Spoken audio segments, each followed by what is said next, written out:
Students, आज हम ME 302 process in manufacturing subject में third unit newer machining process का मैकेनिकल प्रोसेस में एब्रेसिव जेट मशीनिंग टॉपिक पढ़ेंगे। एब्रेसिव जेट मशीनिंग टॉपिक का फंडामेंटल प्रिंसिपल ये होता है, इसमें एब्रेसिव पार्टिकल्स की एक बहुत हाई स्पीड स्ट्रीम को यूज़ किया जाता है। इस हाई स्पीड स्ट्रीम के लिए हम एक हाई प्रेशर गैस या एयर को यूज़ करते हैं, उसमें एब्रेसिव पार्टिकल मिक्स करते हैं जिससे कि हमें हाई स्पीड स्ट्रीम मिलती है एब्रेसिव पार्टिकल की, और उसे हम डायरेक्ट करते हैं with the help of nozzle जो वर्क सरफेस हमें फिनिश करनी है उसके ऊपर। फिर हम देखेंगे इस प्रोसेस में एब्रेसिव जेट मशीनिंग में जो मटेरियल रिमूव होता है वो होता है इरोजन प्रोसेस की वजह से। जिस इरोजन प्रोसेस क्यों होगा? जब एब्रेसिव पार्टिकल बहुत ज़्यादा इम्पैक्ट से वर्क सरफेस के ऊपर टकराएंगे तो वो एक लेयर ऑफ वर्क सरफेस के ऊपर से लेकर हटेंगे जिससे कि मटेरियल रिमूवल होगा। हम जब बार बार उसके ऊपर इम्पैक्ट डालते हैं, रिपीटेड इम्पैक्ट डालते हैं, तो small amount of material loose होता रहेगा और हमारे सामने एक फ्रेश सरफेस उस जेट के सामने आती रहेगी। यहाँ पर हम एक फ़िल्टर्ड गैस यूज़ करते हैं जिसका प्रेशर हम जो रखते हैं वो 2 से 8 kgf पर सेंटीमीटर स्क्वायर रखते हैं। उसे हम मिक्सिंग चैम्बर में डालते हैं। मिक्सिंग चैम्बर के अंदर एब्रेसिव पाउडर होता है और मिक्सिंग चैम्बर वाइब्रेट कर रहा होता है 50 हर्ट्ज़ के ऊपर। ठीक है, इससे इन दोनों का मिक्सचर जब मिक्सिंग चैम्बर में वाइब्रेट होने की वजह से एब्रेसिव पार्टिकल गैस का एक पर्टिकुलर मिक्सचर बनता है और उसको with the help of connecting होस हम आके डायरेक्ट करते हैं। फिर हम देखेंगे एब्रेसिव जो होते हैं गैस का मिक्सचर बनके जो हमें एक स्टीम मिली है उसे हम एक स्मॉल नोज़ल जो कि एक फिक्सर के ऊपर लगा हुआ है, अब हम हाई वेलोसिटी स्टीम उस नोज़ल की मदद से हमारे वर्क सरफेस के ऊपर भेजते हैं। और उस वक्त जो स्पीड होती है, जो वेलोसिटी हम लोग रखते हैं वो होती है 150 से लेके 300 मीटर पर मिनट। एब्रेसिव पाउडर की जो फीड रेट है, एब्रेसिव हमें कितना अंदर लेना है हम उसको कंट्रोल करते हैं विद द हेल्प ऑफ जो मिक्सिंग चैम्बर है उसकी वाइब्रेशन के एम्पलीट्यूड को कम ज़्यादा करके हम कंट्रोल कर सकते हैं। अब हम देखेंगे कि जो गैस है, जो एयर हम यूज़ कर रहे हैं उसके फ़्लो को और उसके प्रेशर को कंट्रोल करने के लिए हमारे पास में एक प्रेशर रेगुलेटर लगा होता है। अगर हमें ये कंट्रोल करना है कि वर्क पीस के अंदर हमें क्या साइज़ का कट लगाना है, ठीक है, या क्या शेप और क्या साइज़ रखना है, तो उसको कंट्रोल करने के लिए हम या तो नोज़ल को मूव करेंगे या हम वर्क पीस को मूव करेंगे with the help of arrangements जो होंगी वो कैम ले सकते हैं, पेंटोग्राफ यूज़ कर सकते हैं या कोई भी सूटेबल मैकेनिज़्म जो हमारे पास वर्क पीस होगा उसके अकॉर्डिंग।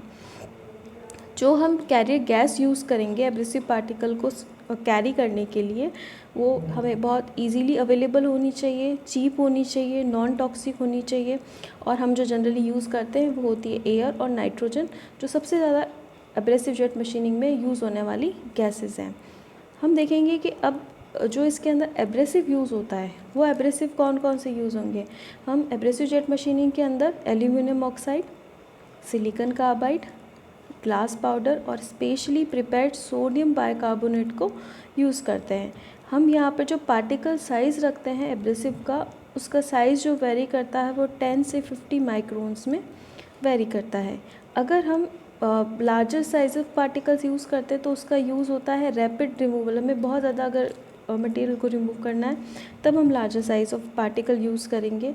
अदरवाइज़ अगर हमें अच्छी सरफेस फिनिश चाहिए या बहुत प्रिसीजन वर्क चाहिए तो हम smaller size of abrasive particle use करेंगे।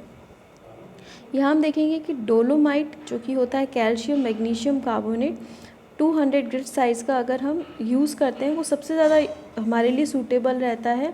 अगर हमें बहुत लाइट क्लीनिंग करनी है या इचिंग करनी है तो हम उसके लिए डोलोमाइट यूज़ करेंगे। ग्लास बीड्स भी यूज़ आती हैं, उनका डायमीटर हम देखें तो 0.3 से 0.6 mm होता है, जो कि बहुत लाइट पॉलिशिंग या डीबरिंग के लिए भी AGM के अंदर यूज़ आता है। यहाँ पे हम देखेंगे कि बहुत ज़्यादा जो स्पीड रहती है हमारे एब्रेसिव पार्टिकल और एयर की स्ट्रीम जो बन के निकलती है, तो जो नोज़ल से जब वो पास होता है तो बहुत ज़्यादा एब्रेशन होता है नोज़ल का, इसलिए हमें नोज़ल को बहुत हार्ड मटेरियल से बनाना होता है। जैसे कि एग्जांपल ले लें हम टंगस्टन कार्बाइड या सिंथेटिक सफ़ायर जिसे सिरेमिक भी कहते हैं, ताकि कि उसकी जो वियर रेट है वो कम हो सके। नोज़ल को अगर हम टंगस्टन कार्बाइड से बनाते हैं तो उसकी जो एवरेज लाइफ होती है वो 10 से 20 घंटे होती है, जबकि अगर हम सफ़ायर से बनाएंगे तो वो 300 आवर्स तक काम कर सकता है, हमारे लिए यूजेबल रहेगा अगर हम उसमें एब्रेसिव पार्टिकल को 27 माइक्रोन तक ही रखते हैं तो।